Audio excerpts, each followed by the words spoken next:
Epic does not even begin to describe the ending of Stranger Things Season 4. Over episodes 8 and 9, we have been taken on a 4-hour journey featuring a battle of epic proportions. They then leave us at the literal gates of hell, knowing more than ever that things are going to get worse before they get better.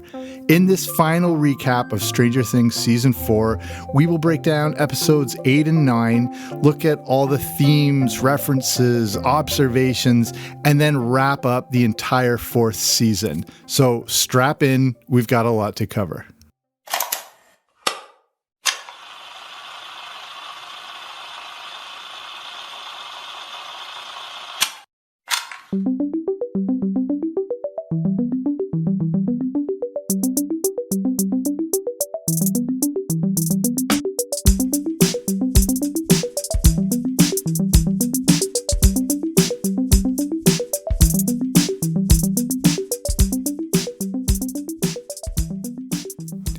Somebody's going to die. As the 8th episode of Stranger Things Season 4 comes to a close, we hear these words spoken by Will. We then are taken into the Winnebago with an individual shot of each of the remaining characters, starting with Steve.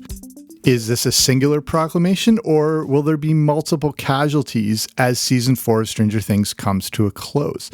So let's look at the plot recap. Netflix begins with a recap of everything that went down in Volume 1 because it's been a month since we saw the end of that.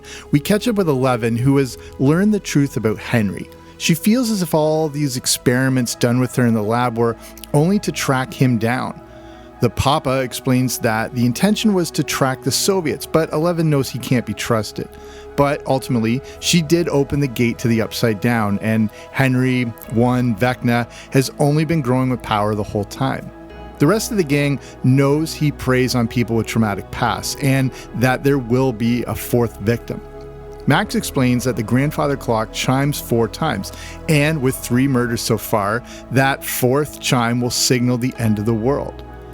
Eleven will be the only thing that can save Hawkins, but Papa will not let her go. The military's after her, suspecting she is behind all the killings. Mike, Will, Jonathan, and our stoner relief pal have the coordinates and are on their way to rescue her.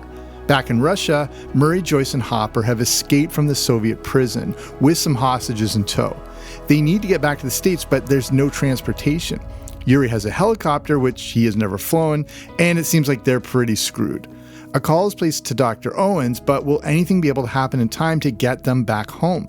Meanwhile, the Scooby-Doo gang has put together their plot to kill Vecna. His holdout appears to be in the attic of the old Creel home, and while he's in the Upside Down, he'll have to physically be in the attic like he's Dracula lying in a coffin.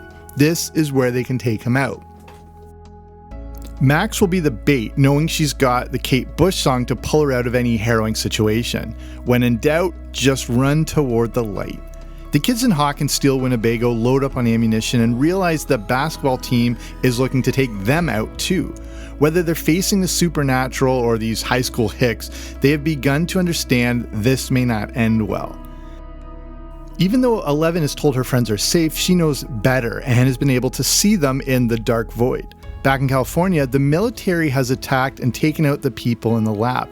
Eleven busts her way out only to be restrained by Brenner.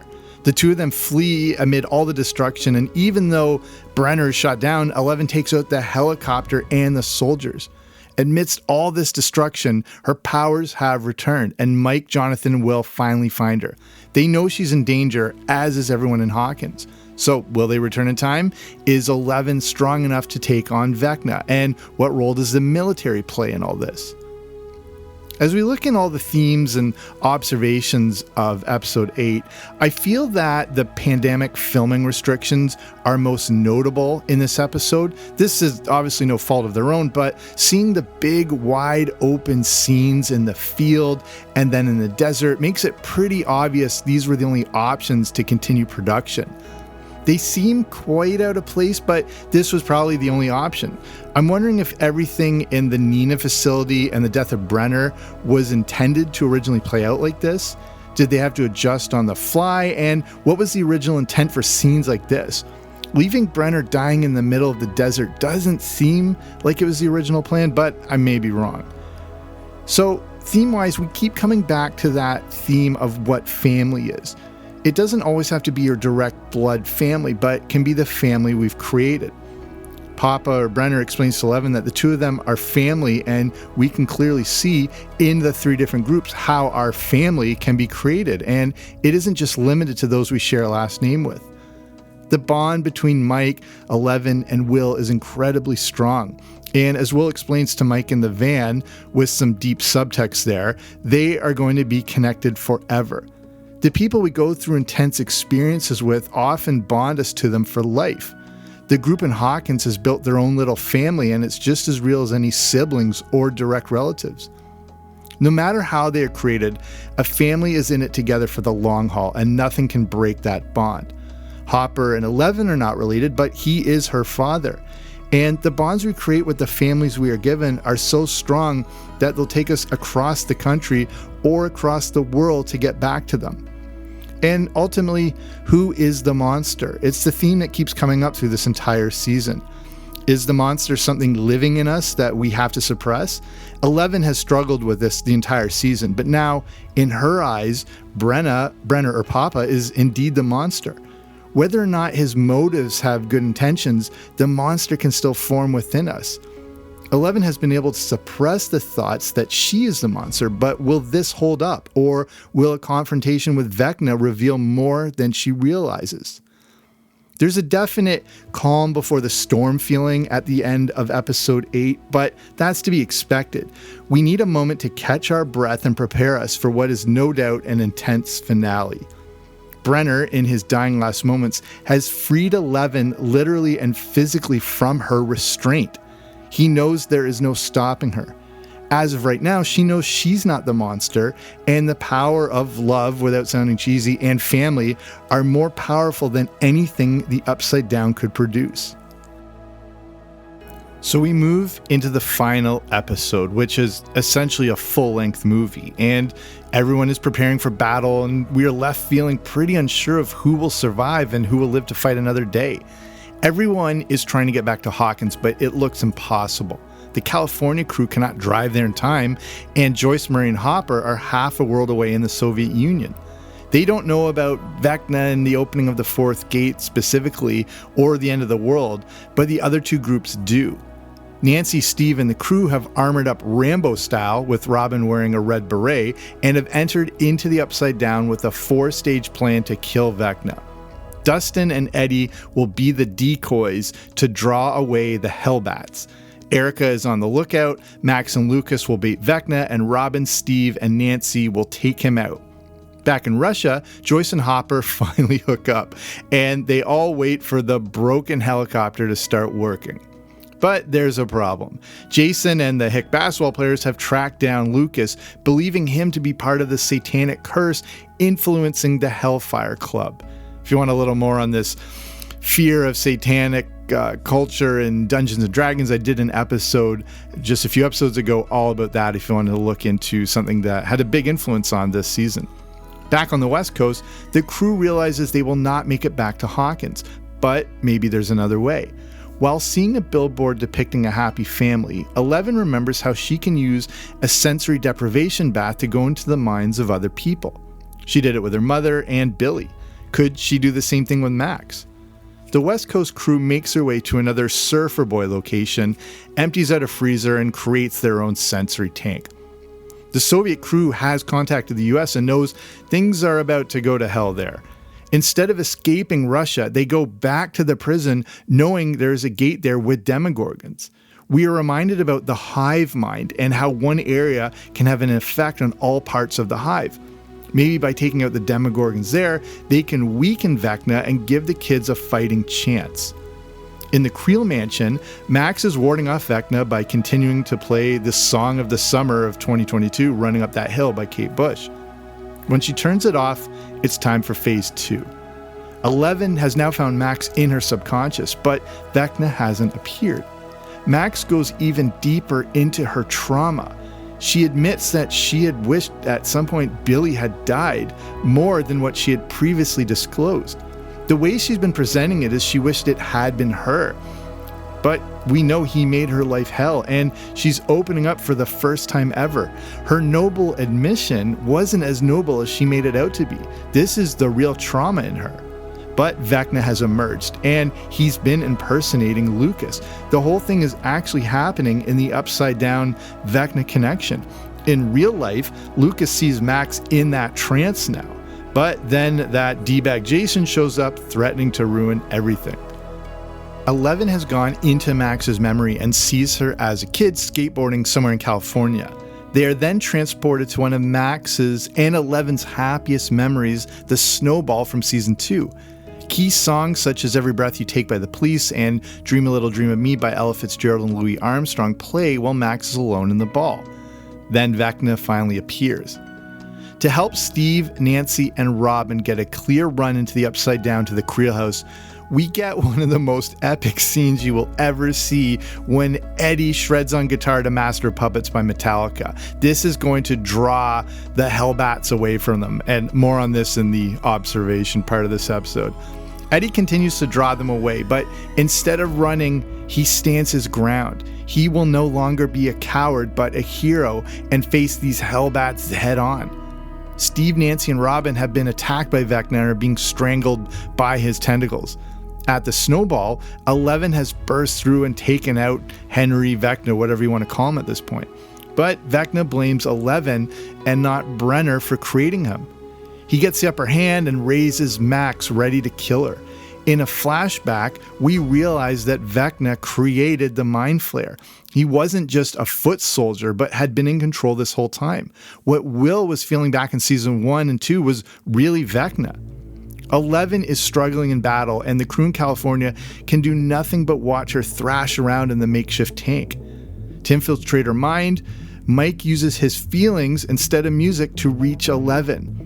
Now all three groups are fighting in tandem to take out Vecna in one way or another, in an astonishing scene that marries together running up that hill with the Stranger Things theme song. Hopper destroys the Demogorgon while Nancy, Robin, and Steve pepper Vecna with Molotov cocktails. Vecna is defeated, but it comes at a cost. Eddie has died a hero, and Max also appears to be dead.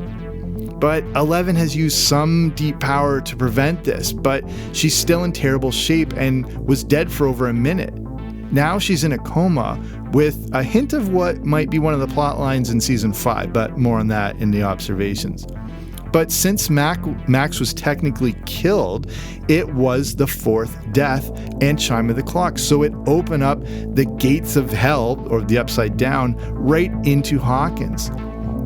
This is explained as a massive earthquake to the public, but we obviously know better. The season finishes with some bonding again between Nancy and Jonathan, and everyone is reunited, including Hopper and 11. I had completely forgotten that 11 still thought he was dead. As we see ashes sort of snow their way down on Hawkins, the hairs on the back of Will's neck stand up. He feels the Mind Flayer. But this time, he won't be the only one who sees it, because it's really happening. And we now know what and who the Mind Flayer really is. So let's dive into the observations in episode 9. And again, there's a lot to cover in what is essentially a 2.5-hour feature film.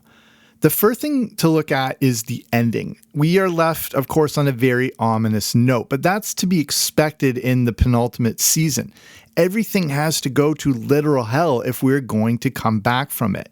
The season ends in a perfect mirror to The Empire Strikes Back.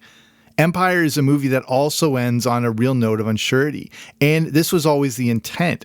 It's like a 3-act play where the second act is often when things go to hell, and that's often the best act of a play.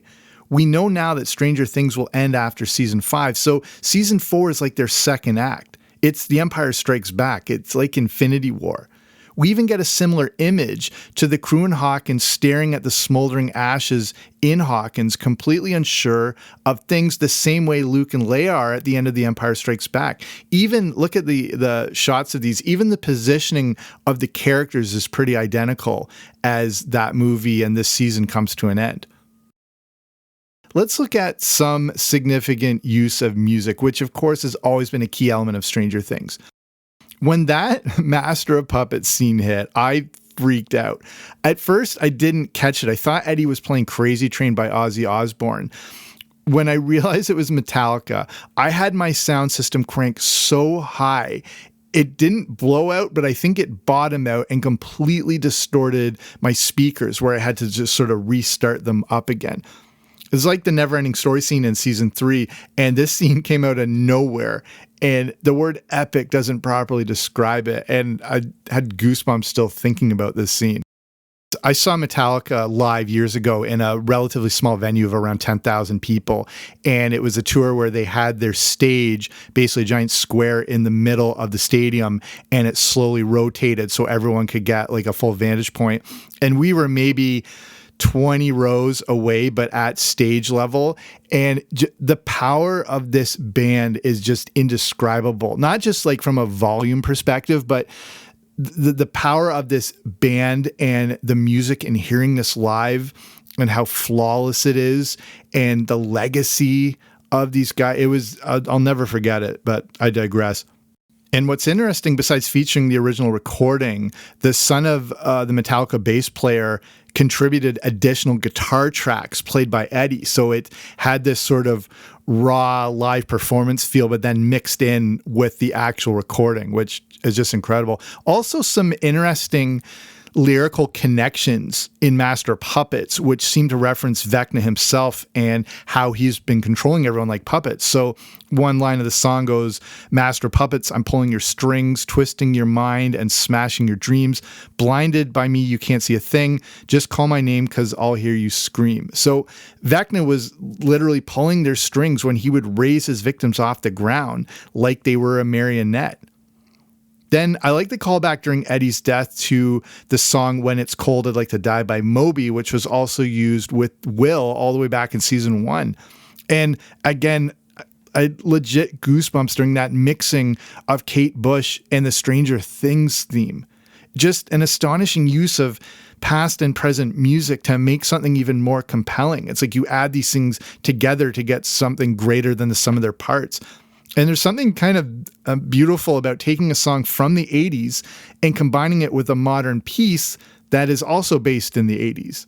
And speaking of Kate Bush, thanks to Stranger Things, she has now set a record for the longest period of time for the debut of a song to it hitting number 1 with 37 years.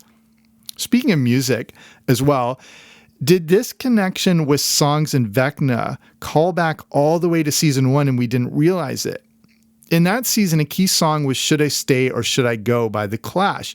And if you remember, Will was continuously singing it to himself while in the Upside Down. Did that ward off Vecna and allow him to survive there for so long?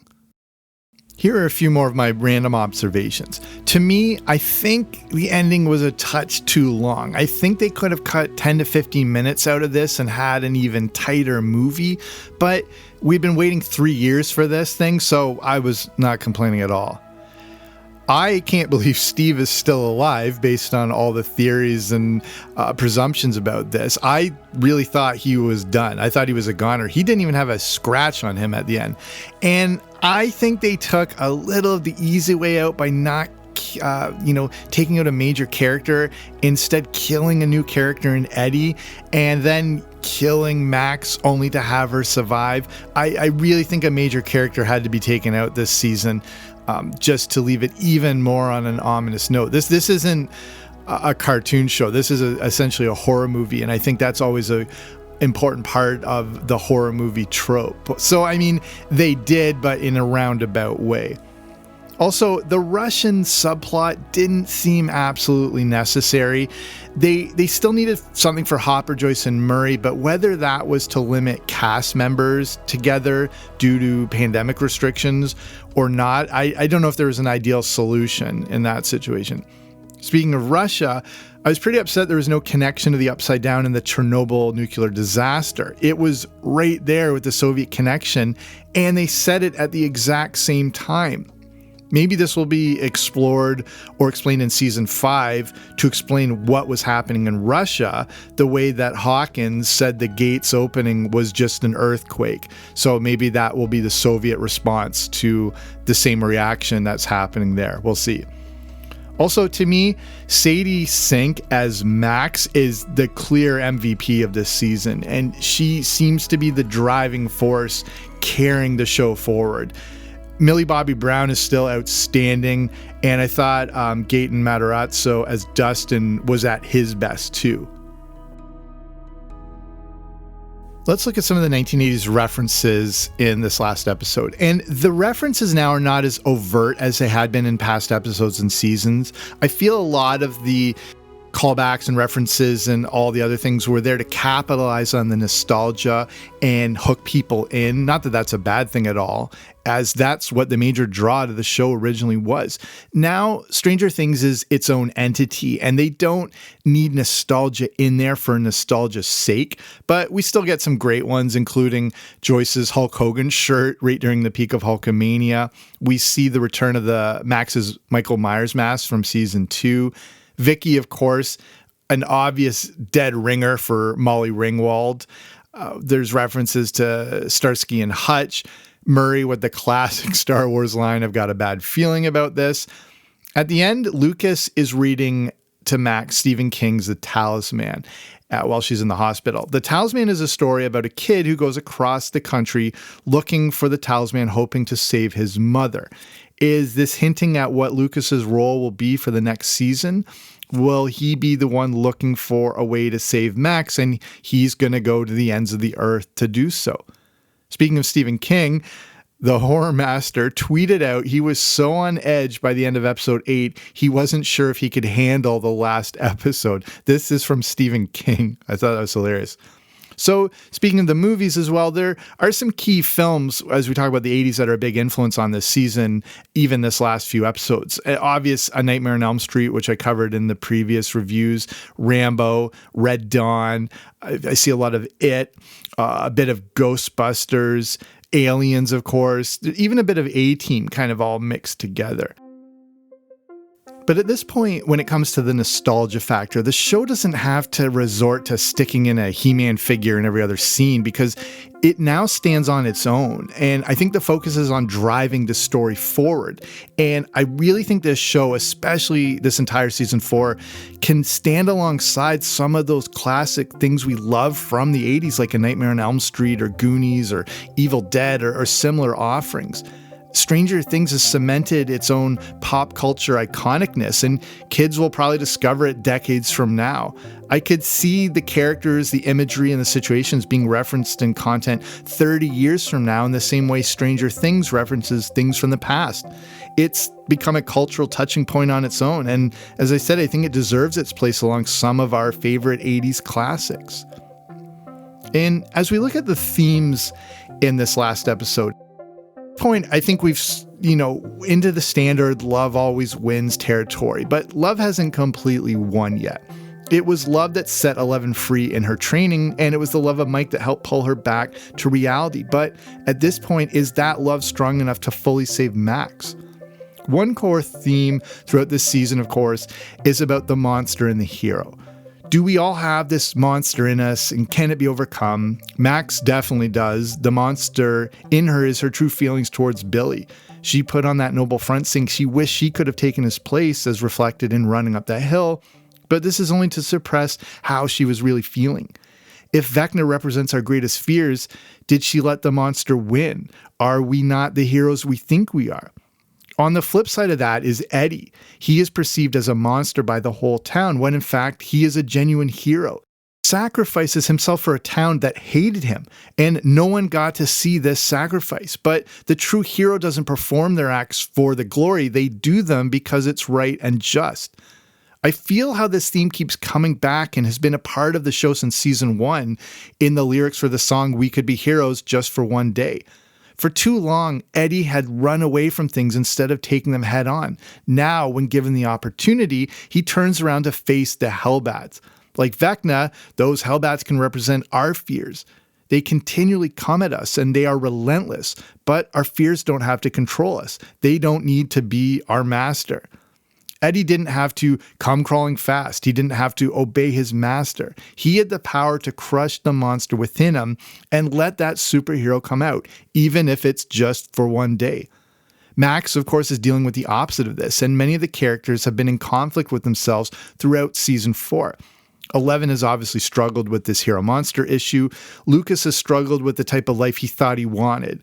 Nancy has struggled with where her feelings really lie, and Joyce and Hopper have been conflicted in how they truly feel about one another. All of us are facing an internal battle of some sort, and it's hard to understand our true selves. Is it the version of us we present to the world, or is that just a cover-up of how we really feel? We also don't know the battle that everyone is facing and how showing empathy to one another goes a long way. Eddie, he was presenting himself as this tough metalhead, and he was seen as a monster by all of those around him. Little did we know how he struggled with his own fears and insecurities. His whole life, he chose to run away from those fears and never face anything head on. Had other people known this, they may have shown him more consideration instead of treating him like the monster he clearly wasn't. Dustin was the only one who saw his true self. He just had to be accepting and not dismissive. And ultimately, sometimes the hero is the person we least suspect. So let's try to recap this whole entire season. As of the time of this recording, Stranger Things Season 4 appears to be the most streamed show ever. Viewers have watched over 12 billion minutes of this show. A lot of that may be because of how long this season was, especially the last episode, but I don't think that's totally relevant. Stranger Things is the absolute backbone of Netflix itself and has set a record for most streaming viewers in a week. Netflix even crashed for a while when everyone rushed to watch the final 2 episodes. I don't know if you had to experience that or not. And if you wondered why this season was split into 2 parts, this may have to do with the financial predicament Netflix has found itself in. There's no secret that the streaming giant has been suffering. Subscriptions were down, profits were down, and hundreds of people were laid off. Since Stranger Things is their bread and butter, they took a strategic approach to the release of Season 4. I personally, and I've mentioned a lot in here, hate the binge model of viewing. I prefer a weekly release as I believe it builds more of a collective viewing experience and audience and a community. So that was maybe a minor part of the reason, but the main reason appears to be financial. By splitting the last 2 episodes a month after Volume 1, Season 4 has now covered 2 financial quarters. This will help with the bottom line when indicating viewership and profits. It also made people pay for at least an extra month. Many people jump onto Netflix for a single month when they're not borrowing passwords. When a series comes out they're interested in. Since everyone would clearly want to finish the whole season, it required most people to purchase another month. Kind of a ratty move, but understandable knowing the situation they are in. Honestly, I didn't think Season 4 would be this good. I knew it would be great, but I was worried so many pandemic delays and restrictions would affect the final product, and I'm glad I was wrong. They still found a way to take what is essentially a show with a singular direction, but continue to turn it on its head, and ultimately this all exists to set up for the last season. I loved Season 3. I thought it played more into that perfect 1980s nostalgia. It had a more bright and jovial tone, despite all its destruction. But Season 3 looks like a cartoon compared to Season 4. Like its characters, Season 4 of Stranger Things is when it grew up. As I mentioned in previous reviews of this season, if Season 3 was A New Hope, Star Wars A New Hope, we can clearly see how Season 4 is The Empire Strikes Back. It's scarier, it's more intense, and at its core, it's a horror movie. The kids have grown up, and the tone of the series has grown up with them. But what will this mean for Season 5? The first half seems as if it will be pretty destructive, but it will obviously have to end on a high note. Have we seen the series peak at its intensity and horror in this new season, or is it just a taste of things to come? I'm not sure how far into the future Season 5 will go, but it looks like it may just continue right into 1986, possibly 1987. So the kids won't be much older, but the actors will. With each year that passes in the series, more growth is happening with these characters. They have been through a lifetime of things over what has only been the span of 3 years. How far into the future are we going to go into season 5? Time travel has been hinted at, so will the characters of Hawkins, Indiana have to go backward in order to move forward? Does taking out Vecna mean going back in time to eliminate him at the source? Or have they grown enough in their abilities and experience that they will be able to handle anything the future holds?